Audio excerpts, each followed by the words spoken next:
Thank you very much, Chairman, and thank you, Madam Rajavi, for your inspiring words, as usual, today. As you said, Madam Rajavi, this is International Human Rights Day. In fact, this year, the UN has designated today as HR 365, indicating that every day of the year is Human Rights Day. Sadly, all of us in this room know that no day in Iran or Iraq is Human Rights Day. Iran today, as Mrs. Rajavi said, is covered in blood. Iraq, next door, thanks to the mullahs in Tehran, is also covered in blood.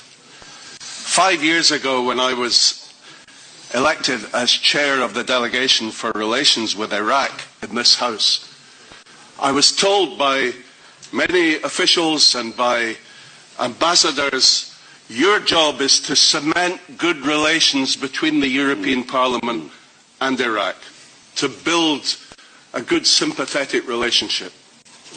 Within a very few weeks, I exposed the fact that Nouri al-Maliki was a corrupt dictator, and I was told by many people in Brussels, you must shut up. You are rocking the boat. You will destabilize Iraq.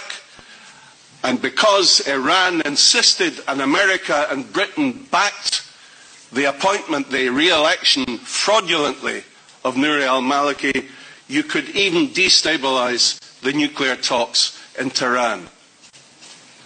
But I refused to shut up. I was becoming rapidly, apart from my colleagues here in this room, rapidly we were all becoming lone voices in this respect.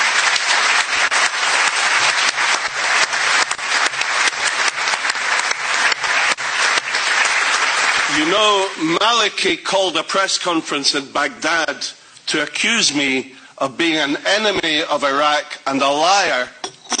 He then sent an envoy from Baghdad to my office here in the European Parliament to ask me what it would take to make me shut up.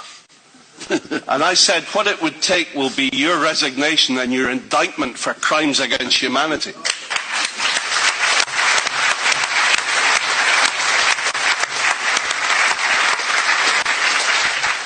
But you know, my good friend Howard Dean said that the West is plagued with a history of short-termism.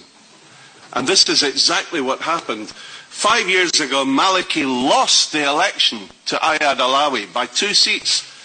But Iran said, we have a red line against Ayad Alawi because he is always complaining about Iraqi interference in Iranian interference in Iraq.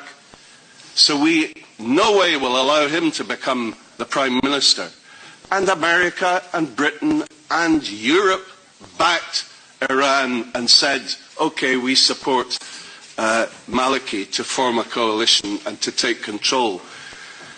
That was a short-term mistake, and it was a tragedy for Iraq, it was a tragedy for the region, and a tragedy for the world. Iraq is now a bloodbath. We warned again and again that this would happen, that there would be civil war. Now, Haider al-Abadi, the new Prime Minister, says that there are over 1 million armed militia, Shiite militia, active in Iraq, backed, financed, and very often led by the Quds Force from Iran, waging sectarian war on the Sunni population. And then the world says, why is it the Sunni tribespeople in Anbar and Diyala are not standing up and fighting alongside the Iraqi army to get rid of ISIS? Because the Sunni people think that the Shiite militia are worse than ISIS.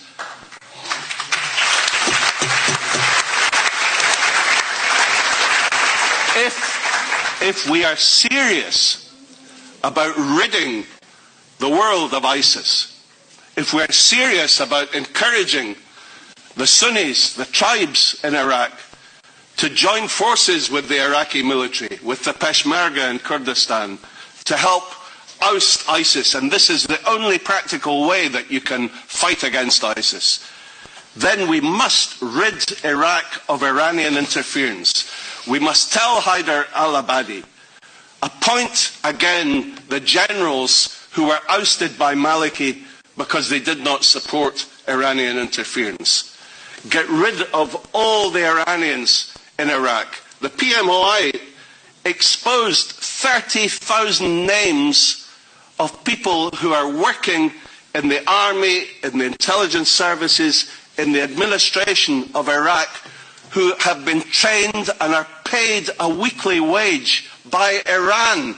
They expose their names, their bank account numbers, how much they're paid. This is the level of the interference of Iran in Iraq. They're extending their cancer across the whole of the region. And 12 years later, since the PMI exposed the fact that they were developing nuclear weapons, we have just